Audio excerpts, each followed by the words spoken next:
देखो, भगवान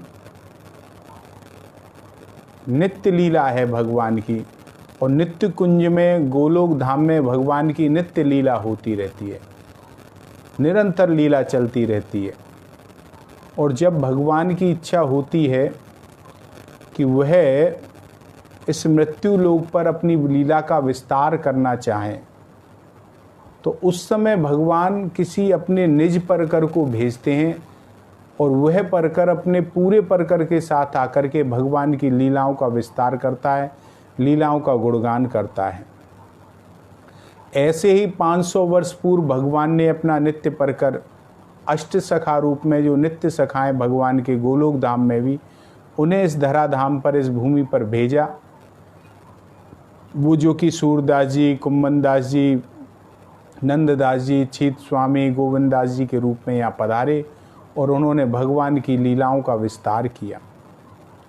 उसी प्रकार से 100 वर्ष पूर्व भगवान के नित्य परकर पूज्य श्री भाई जी और पूज्य राधे बाबा के रूप में यहाँ पधारे, और उन्होंने भगवान की नित्य लीलाओं का विस्तार किया।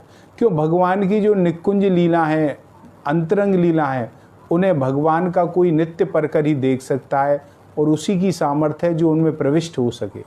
साधारण व्यक्ति की सामर्थ्य नहीं जो भगवान की नित्य लीला में प्रविष्ट हो जाए, प्रवेश कर सके, ऐसी सामर्थ्य नहीं है। तो उसी प्रकार से जो भाई जी और पूज्य श्री राधे बाबा जी थे, वह भगवान की नित्य लीला में प्रवेश रहते थे, नित्य उन्हें लीलाओं का चिंतन रहता था। हमारे यहाँ नाम, रूप, लीला, धाम 4 चीज़ बताई गई हैं। भगवान का नाम स्मरण करोगे तो भगवान के रूप का स्मरण हो जाएगा, और जब रूप का स्मरण हो जाएगा तो भगवान की लीलाएं कैसी कैसी हैं वह स्मरण वह हो जाता है। तो नाम, रूप और फिर धाम अपने आप प्रकट हो जाएगा। तो भाई जी नाम लेते लेते भगवान के रूप का उन्हें स्मरण था, और भगवान की लीलाओं में निरंतर रहते थे। और ऐसा चिंतन था उनका कि भगवान की लीला जो होती थी, जिस लीला का वह चिंतन करते थे, अंतरंग लीलाओं का, उन लीलाओं में वह प्रवेश कर जाते थे। तो हम आप सब भगवान की जो युगल लीलाओं का चिंतन करेंगे, स्मरण करेंगे, वह पूज्य राधे बाबा जी के हृदय के उद्गार हैं। और जब राधे बाबा जी और भाई जी के कृपा पात्री रहे, यहाँ जो उनकी लीलाओं के कृपा पात्र रहे, उनके द्वारा ही ये संग्रह हुआ है। श्री बंका भैया जी, उन्होंने भी उनकी कृपा से इन लीलाओं में प्रवेश किया। जब भाई जी और राधे बाबा पूरी तरह सक्रिय थे, तो उनका वात्सल्य बंका जी पर था। देखो, जिस प्रकार से झरने से झरना झलता है तो 2 पहाड़ियों के बीच में जाता है, पत्थरों के बीच में कलरव करता हुआ बहता है, और कोई व्यक्ति उन पत्थरों के ऊपर बैठ जाए तो झरने की जो धार पड़ती है, उस धार से जल उछट के थोड़ा बहुत जल उस व्यक्ति पर भी पड़ जाता है। तो उसी प्रकार से बंका जी, इन दोनों जो भक्ति रसधारा भगवान की लीला बही, तो 2 थे भाई जी और राधे बाबा, इन्हीं की गोद में बंका जी बैठे, तो उनके चीटे इन पर पड़े। वही उन द्वारा जो उन्होंने लीलाएं देखी, जिन लीलाओं में उन्होंने प्रवेश किया, तो उन लीलाओं का हम आप नित्य स्मरण किया करेंगे। आज की लीला है अंतर की ममता। यह प्रसंग आज का है, अंतर की ममता। आइए लीला में चलें। आज निकुंज में ठाकुर जी की जो लीला होनी है, यह पहले से ही निश्चित हो चुका था कि आज रात्रि का जो नृत्य विलास है निकुंज महल में ही होगा। आकाश में मेघ छाए हुए थे, चारों तरफ बादल छा रहे हुए थे। मेघावली बहुत ज़्यादा सघन नहीं थी, थोड़े थोड़े बादल छाए हुए। फिर भी सावधानी का विचार करते हुए निश्चित किया गया, यह निर्णय लिया गया कि आज का जो लीला विहार है वह आज निकुंज महल के मुख्य सभा सदन में किया जाएगा। ऐसा विचार करके तो नृत्य की और विलास की सभी वस्तुएं यथास्थान पधरा दी गईं। सभा सदन को भली प्रकार से सजा दिया गया, पूरी प्रकार से, और मणि के खम्भ मणि आदि इसी लगा दी, मणियों के दीपक जला दिए गए और मणियों से निकलने वाली रोशनी से रश्मियों से संपूर्ण सभा सदन जगमगाने लगा। चारों तरफ उजाला ही उजाला हो गया मणियों से महाराज। अब यहाँ सभी जो सखियाँ थीं किशोरी जी की और मंजरियाँ थीं अपने स्थान पर, अपने अपने स्थान पर सभी आकर के विराजमान हो गई।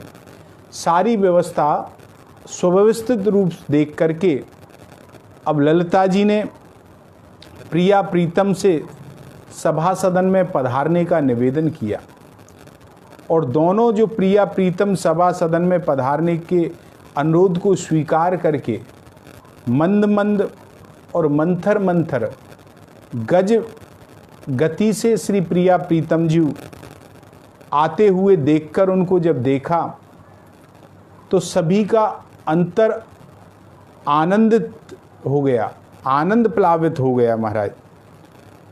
और धीरे धीरे आकर के वह स्वर्ण सिंहासन पर प्रिया प्रीतम जी विराजमान हो गए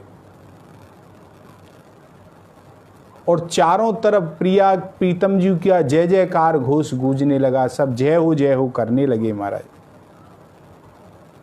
तब श्री ललिता जी ने तांबूल अर्पित कर के प्रिया प्रीतम को और रासमंडल में पधारने के लिए प्रिया जी से कहा कि आप रासमंडल में पधारने का अनुरोध किया। तो अनुरोध को सुनकर के प्रिया जी ने ललिता जी से कहा कि हे ललिते, आज मंजरियों का नृत्य होने दो पहले और तुम सब अपने वाद्य यंत्रों को संभाल लो और तब जब यह नृत्य रंग उमड़ के बहने लगेगा तब हम दोनों भी उसमें नृत्य लीला में सम्मिलित हो जाएंगे। आज मंजरियों का पहले नृत्य प्रारंभ कर दो। ललिता जी ने बड़े उल्लास से भरे स्वर में कहा, हे स्वामिनी, तुम्हारी रुचि की जय हो। वही होगा जो तुम्हारी रुचि होगी, जैसा आप चाहोगी वैसा ही होगा। तो स्वर्ण सिंहासन पर ललिता जी मंजरियों के समीप आईं और प्रिया जी की रुचि का निवेदन मंजरियों से किया। प्रिया जी की रुचि को जान करके मंजरी सहर्ष, उनके हृदय में हर्ष की लहर दौड़ पड़ी। जिन जिन मंजरियों को ललिता जी ने निर्देशित किया था वे सभी नृत्य करने के लिए रास मंडल पर प्रस्तुत हो गईं और महाराज उन सभी को जब आ गई तो प्रिया जी ने प्रियतम को इशारा करके कहा कि ये जो मंजरियां नृत्य करने के लिए आई हैं, आप जाकर के इनका सम्मान करो, सभी को सम्मानित करो। और यह तो प्रियतम के मन की बात प्रिया जी ने कह दी मानो।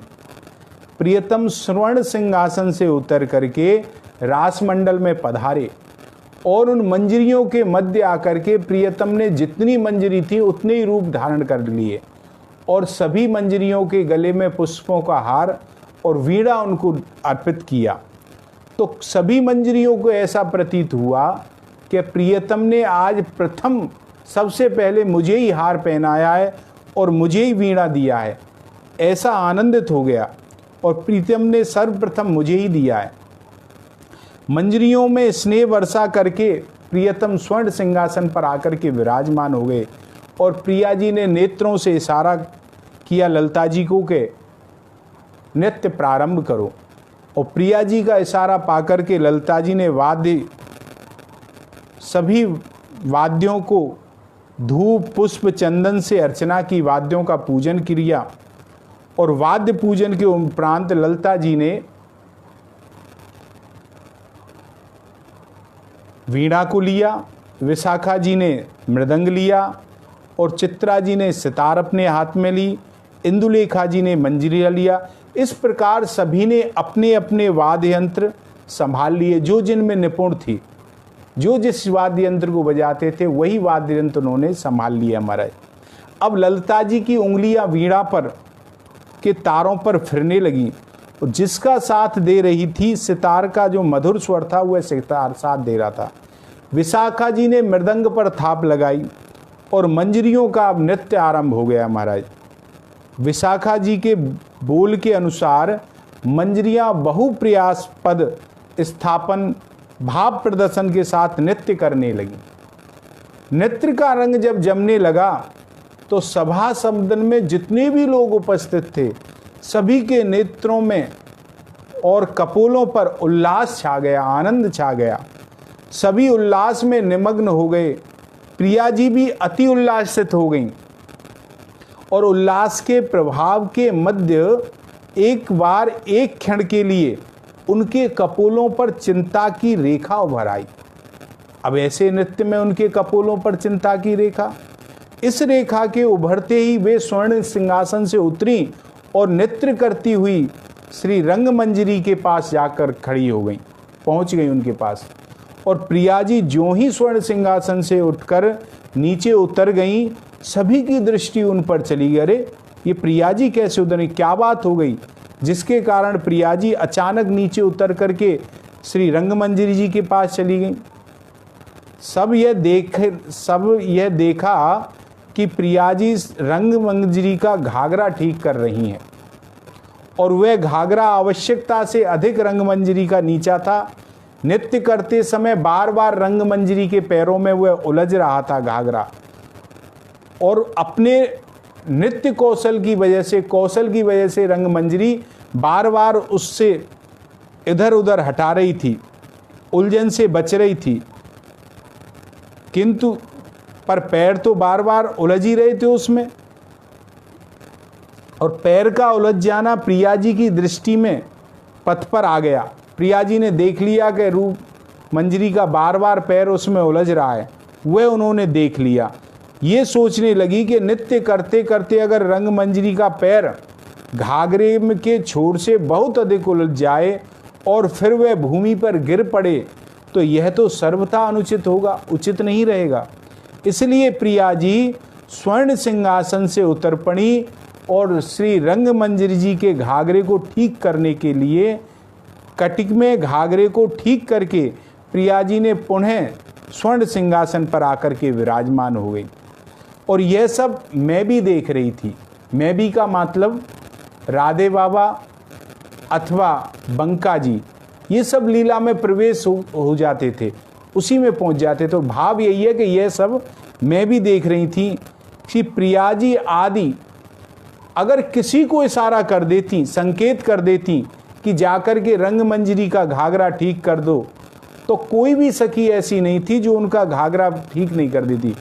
परंतु श्री प्रिया जी स्वयं पधारी और प्रिया जी की इस ममता को देख करके मैं भी विभोर हो गई।